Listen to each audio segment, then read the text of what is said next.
marketing pro. As you can see, I'm not Eric Worre. I'm much better looking. I'm Rendi Gejdž, and I'm actually going to be sitting in for Eric this week. We're going to give this poor guy a vacation.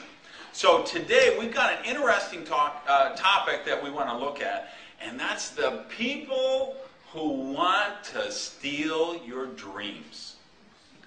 And they're out there. And that's a real situation we've got to deal with in this business. And I want to talk about that. Give you an example of one of the principles we need to look at here. I flew to San Francisco, California to go to an investment seminar. Pretty pricey deal. I think it was about $3,000 for the seminar. It was about 4 or 5 days. It was at a very extravagant hotel. So I had a lot of money invested in this, but I thought, you know what? There was a banker from Austria I wanted to meet, and there was all these different experts. About every 90 minutes it was another session. And there was the penny stock guy, and there was the short trading one, and there was the real estate person, and there was the gold and silver person, and all these different things every 90 minutes for all day long for 4 or 5 days. So I go there and I sit through the whole first day, I sit through the whole second day, I'm there for the third day, and I come to the conclusion that there's nobody on the platform at this event who makes more money than I did. And I said, you know what? And I looked through the rest of the program, and I looked what was going to go on for the next day and a half or 2 days, and I said, you know what?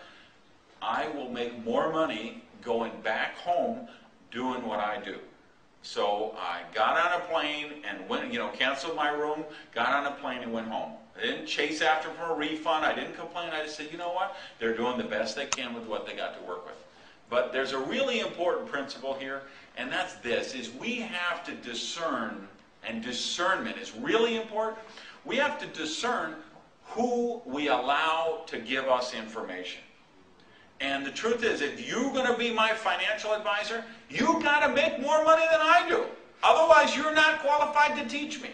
So I'm not going to talk to a stockbroker who's making $60,000 a year to tell me how to invest in stocks. I'm not going to talk to a financial planner who makes $100,000 a year on how to manage my finances. The same thing, interesting, I had a deviated septum, right? I go to the doc, they say, you need to go to an ear, nose, and throat specialist and go see this guy. So I'm sitting in the waiting room, and the guy, well, I was going to say he came around the corner, but really, the door opened, and first his belly came around the corner. So the belly, and then after a little bit, he came around the corner.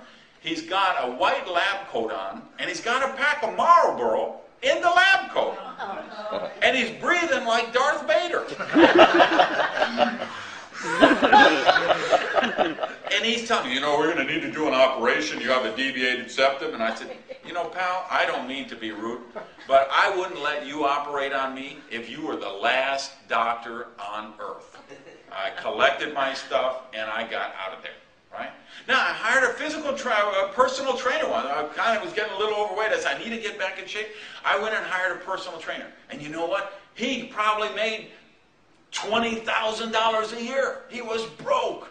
But you know what? He had shiny hair. His eyes sparkle. He had great skin. He had a body like a Greek god. He was qualified to teach me about health and fitness. So I hired him then.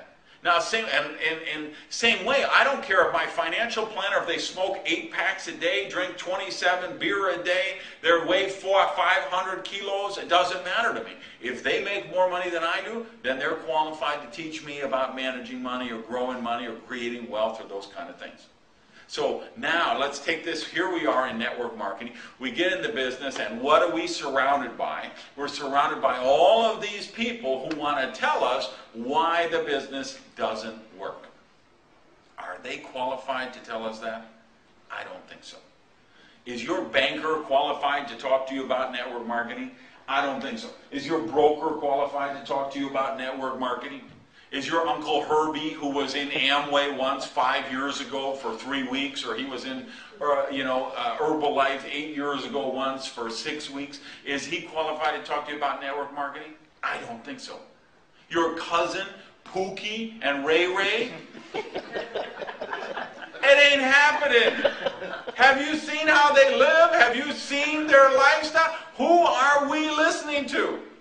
Stop taking financial advice from broke people. You got to get away from Pookie and Ray Ray. You got to get with people. If you want to climb a mountain, you need to talk to somebody who's climbed mountains. If you want to fly an airplane, you need to talk to a pilot. If you want to be successful in network marketing, you have to talk to somebody who has done it successfully. So please, your brother-in-law may be well-meaning, your neighbor they may be well-meaning, but look where you live. You look at the house on the left, you look at the house on the right, and you look at how are they living. How is Pookie and Ray Ray living? How's Uncle Herbie living? The average person is watching 5 to 6 hours of television a day. The average person is living on 125% of what they earn. Average savings are down, credit card debt is at an all-time high, their house is in hock, their car is in hock, they've got thousands and thousands of dollars worth of credit card debt. Is that the lifestyle you want? That's not what you want. So again, what we've got to do is we've got to have discernment.